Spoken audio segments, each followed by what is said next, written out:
So back in 1850, a railway between Rugby and Market Harborough was opened, and it was originally a single track line, but it later doubled to a double track formation.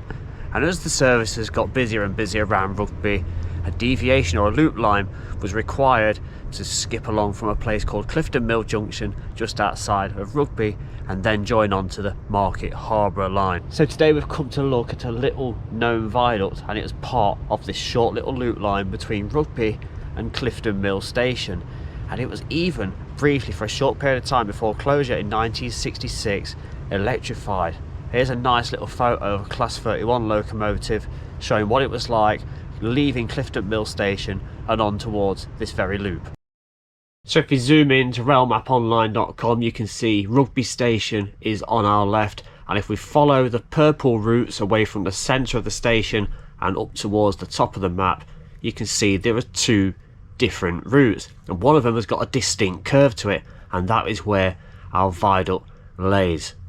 And just beyond the junction which links both lines back together, there was Clifton Mill Station right about here. And a quick glance at this map from Scottish Maps dating around about 1898, you can clearly see the outlay of the railway lines and the loop line crossing over the Clifton Brook. So right here, the viaduct, it's swept around. You got Rugby Station just over there, and it's swept around, crossed over what is now the golf course, and it comes to here. The Oxford Canal is right behind this hedgerow just here. So to show you, there's the embankment there where it would have been, and there would have been a bridge here, and over the top we've got ourselves a narrowboat, look, and you can see the trajectory of the line as it headed off towards Market Harborough and Stamford. Now I don't think this is going to be a way up to the viaduct. I think it's going to be too overgrown, but I may well just give it a go. Now there is a little warm path coming up the side, look, and it has got us up top. I'm quite excited to see whether we can actually get through to the top of the viaduct. You can see how high I am on the embankment. Let's keep pushing on. And kind of as expected, it is security fenced off, which makes sense really for health and safety purposes. So there's the abutments, lot, and the embankment down, and there it is the same on the other side. So I'm going to get myself back down, just give you a little poke through so you can see.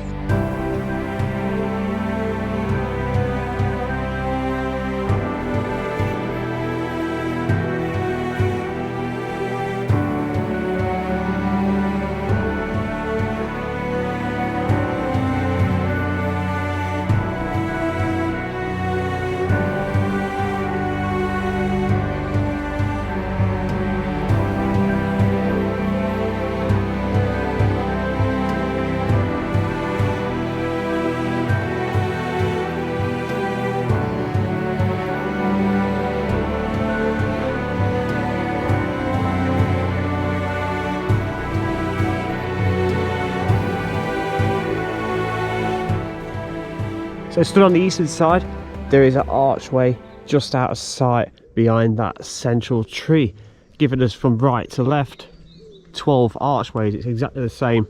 The furthest archway is absolutely covered in ivy and other kind of bushes and vegetation. What a stunning structure this is, hidden away, nestled away. We've got the canal, Oxford Canal on that side, we've got the railway, and the former Great Central Line is a stone throw over on the opposite side. It looks in remarkable condition, doesn't it? Really looked after.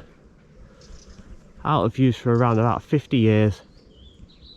Absolutely stunning. I'm going to make myself over to the other side and see if there's any potential to even just get up to the edge of the viaduct up the top.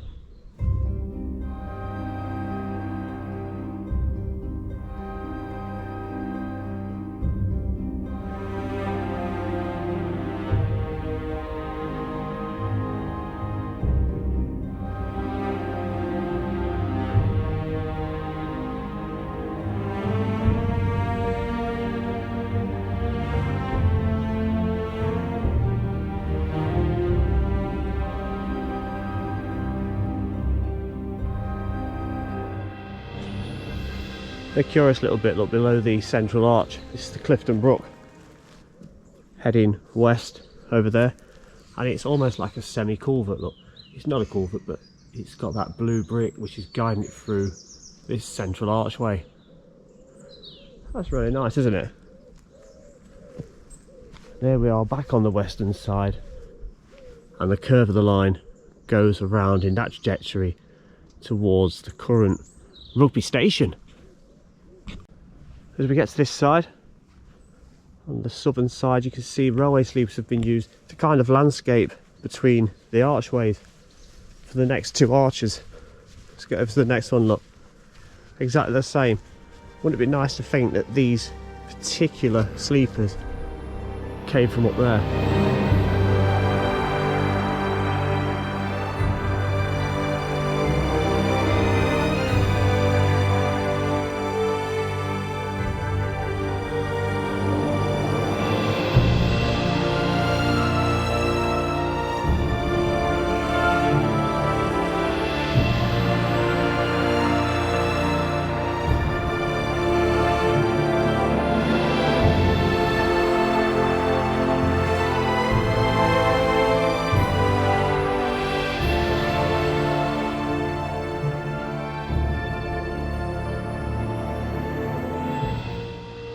So looking back, we've come around and you can see the trees and the bushes are marking the line of the track bed, the route, and it's that curve I was telling you about earlier, look. And that is shooting off to where it would have formerly joined onto what is now the active line at Rugby and the station. We're getting closer and closer to the top. The track bed level is coming down to my level, so I'm hoping to get onto there. And it was out of use since 1966, and it's at this point the line came away from the viaduct, went over there and joined on to the West Coast main line, which is just the other side of that hedge line, and the station is just a short distance further down.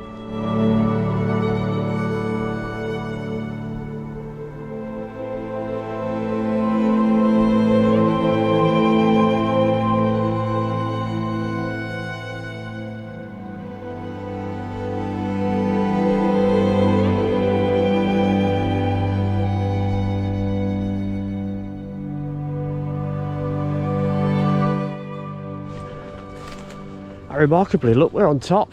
It was open.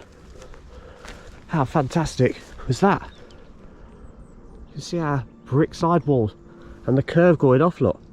This is remarkable, isn't it? Slowly make my way down. It looks like it had all its undergrowth trimmed down at some point, so there's a lot of broken ones. And there we are, looking east. Canal there, Great Central Line over there. Rugby station over there, and the canal again over there, and the former line shooting off just over there.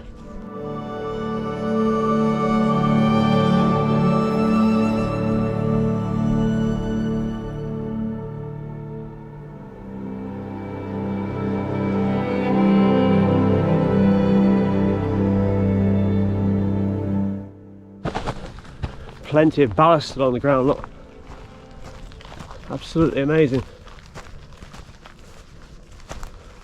I'm really pleased I came and had a look. Sidewalling looking in marvellous condition. Hopefully I've got quite a bit of drone footage to show you as well. It's quite cloudy this morning, but last night I did some in the evening where there was a beautiful sunset.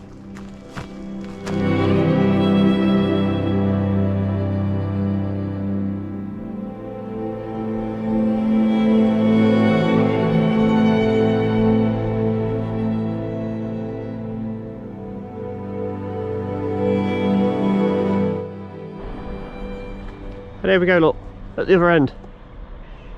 Absolutely astounding. Absolutely pleased that I got to see this. That's where we scrambled up at the beginning of the film, and it's fenced off on the other side. Let's get back down to ground level.